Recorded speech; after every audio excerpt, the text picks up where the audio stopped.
Hey, what's going on everybody? Paul Tech here, and welcome to my full review of the isinwheel S10 Max. Now, I've been using this electric scooter for the past week, really testing it out, putting it through the paces, riding in different environments as you'll see in this review. Now, I want to send a big thank you to isinwheel, the company, because they did send the scooter out to me for review, so thank you very much. So in this review, I'm going to let you know how well this scooter does climbing hills, the power, the acceleration, the top speed, brakes, and of course the range, and I'm going to cover a lot of other areas in this review. Let's go and go for a quick ride and we'll talk more about the scooter.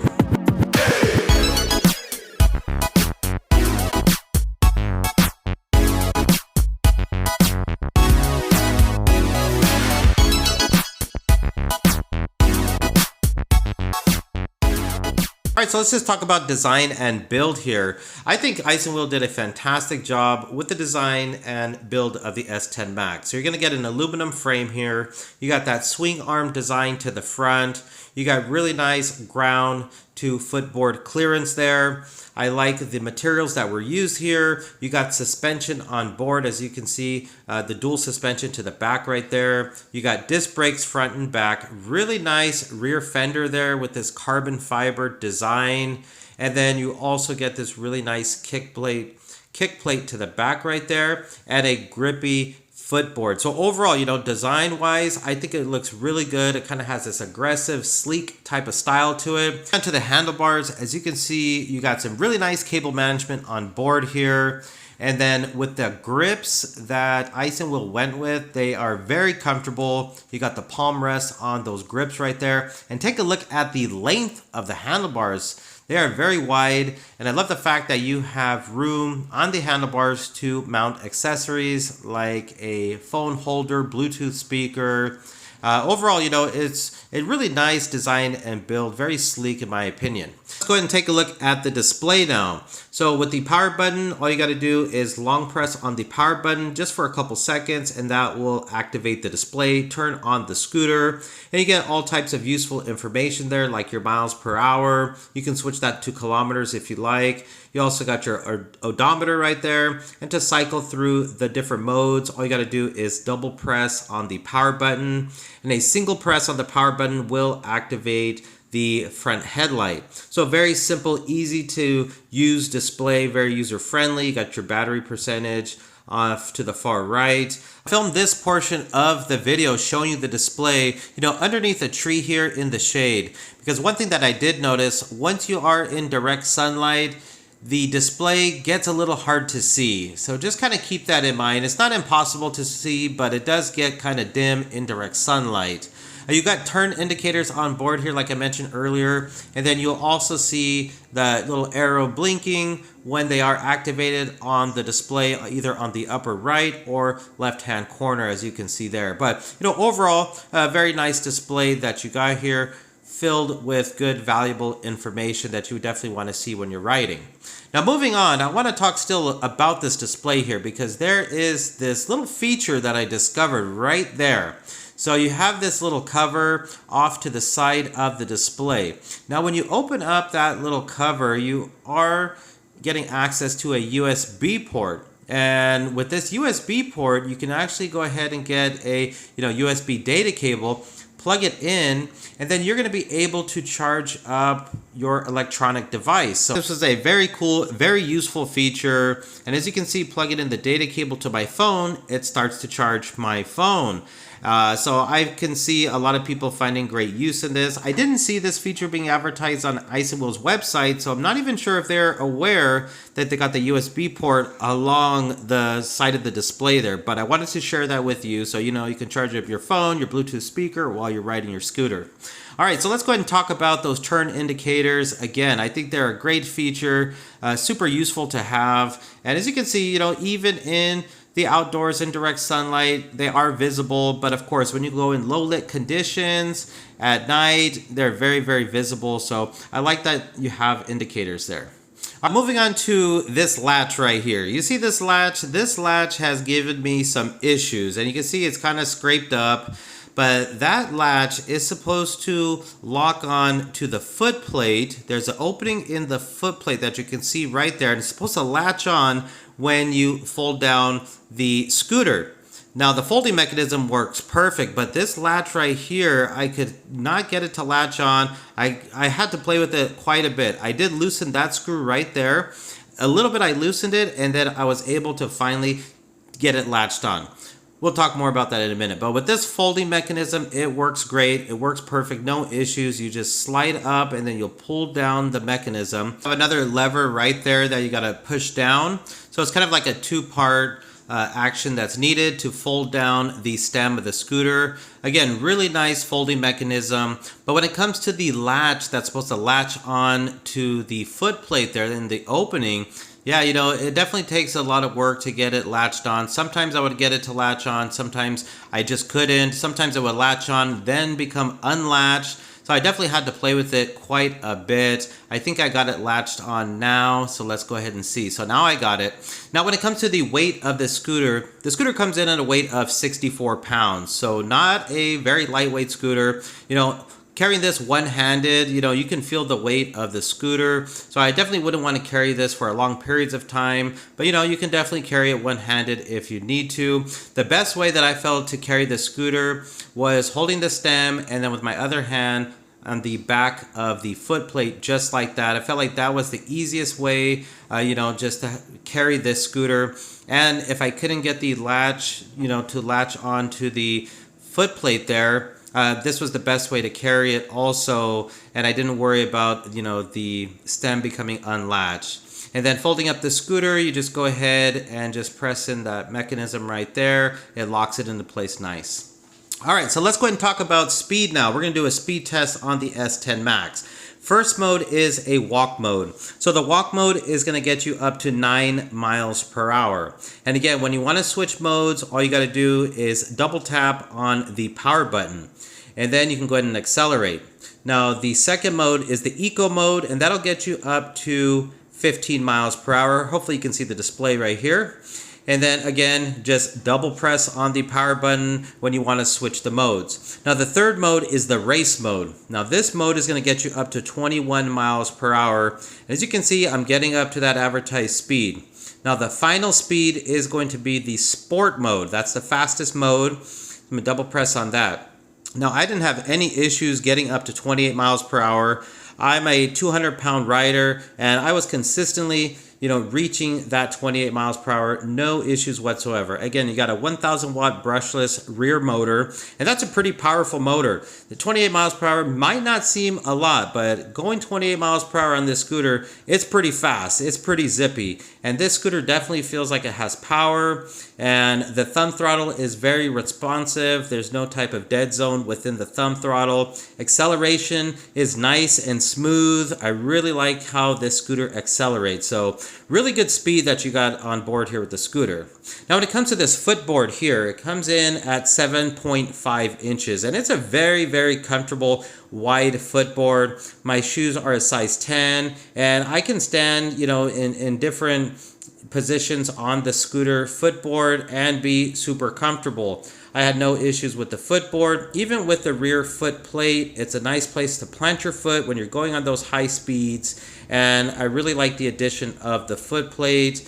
It's a good feature. All right, so you might be wondering, can you do any off-roading on this scooter? Yeah, you definitely could. If you are riding on gravel like I'm riding right here, you know, through dirt and rocks, this scooter does perfect. You know, it handles it really well. Again, you got the 10-inch off-road tubeless puncture-proof tires, swing arm design to the front.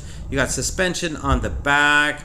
Good ground clearance. So yeah, you shouldn't have any issues if you are going to be having to do a little bit of off-roading with this electric scooter here.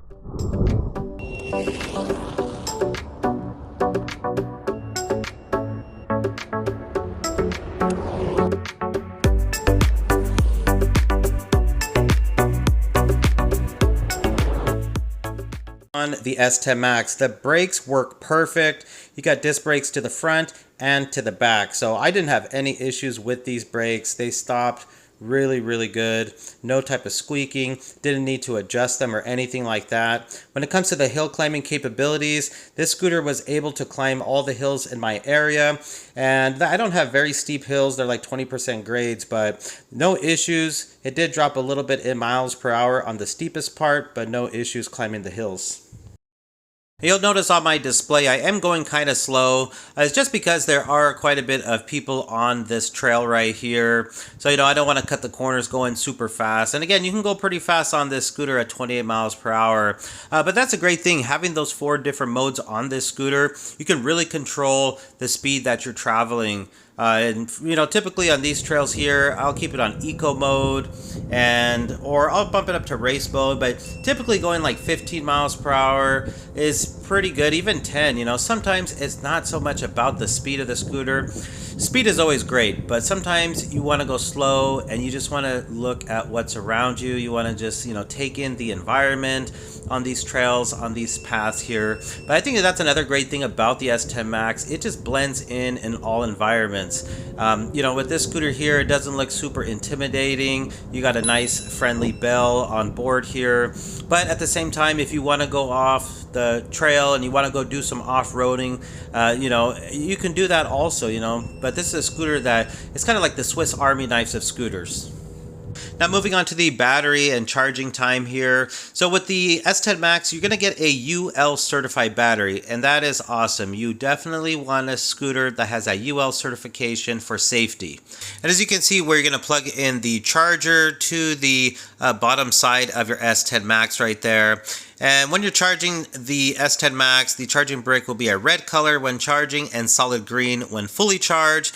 And it takes about 8 hours to fully charge up the S10 Max. Now moving on and talking about the lights on the S10 Max. So you got that front light, and then of course you got your brake light to the back. Now when the lights are on, as you can see, you got a pretty bright brake light that's showing there, and the front light is pretty good, I gotta say. It's nice. It's way better than a lot of cheaper commuter scooters. Has a pretty nice glow and throw. But if you're gonna be driving in low lit conditions, this might be okay if there is some lights. I got the cat right there.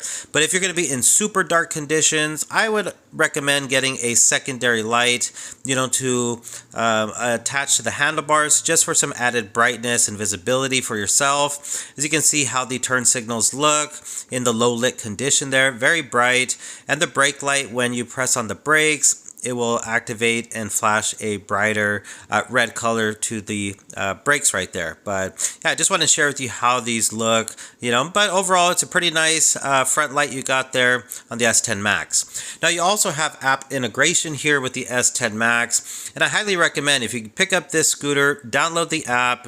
It works for both Android and Apple devices. It'll tell you your battery percentage there, your total miles. You can switch up the riding level there, so you can go ahead and assign a specific mode that you want to have while riding.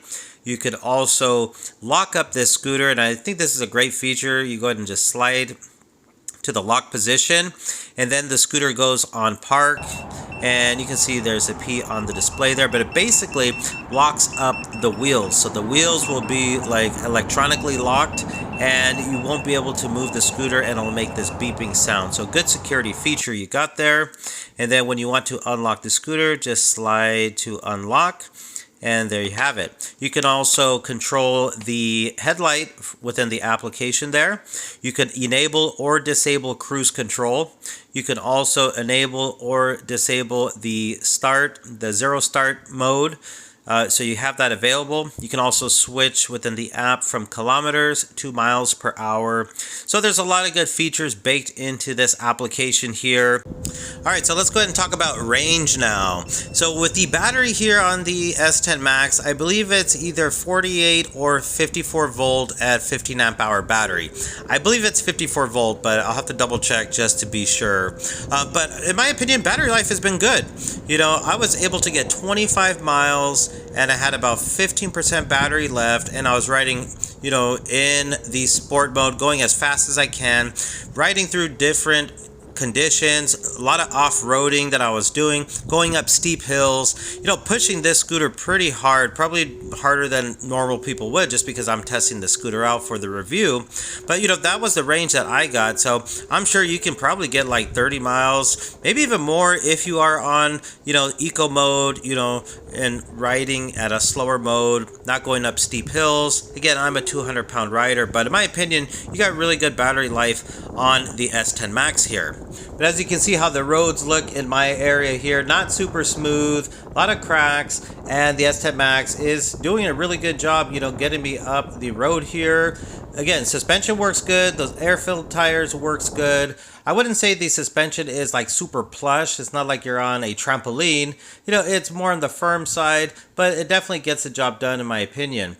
Take a break right here real quick. We're over here along the Sacramento River. I mean, just take a look at this view right here. Really, really nice. But when it comes to the S10 Max, guys, I think this is a fantastic scooter. I really enjoy riding it. I've enjoyed making this review. I went and seen so many places with this scooter here. I mean, there's so much to explore out here along the Sacramento River here in California, and the S10 Max is definitely that scooter you want if you are going to be traveling through this area here. Again, I think this is like the Swiss Army knife of scooters. It can kind of just do it all, and it does it all very well. But yeah, other than the latch that I showed you earlier in this review, that's the only negative that I really have to report back to you when it comes to this review of this scooter. That latch is just, it's hit or miss with it. Sometimes I'm able to latch the, you know, handlebars down to the foot plate. Sometimes I can't.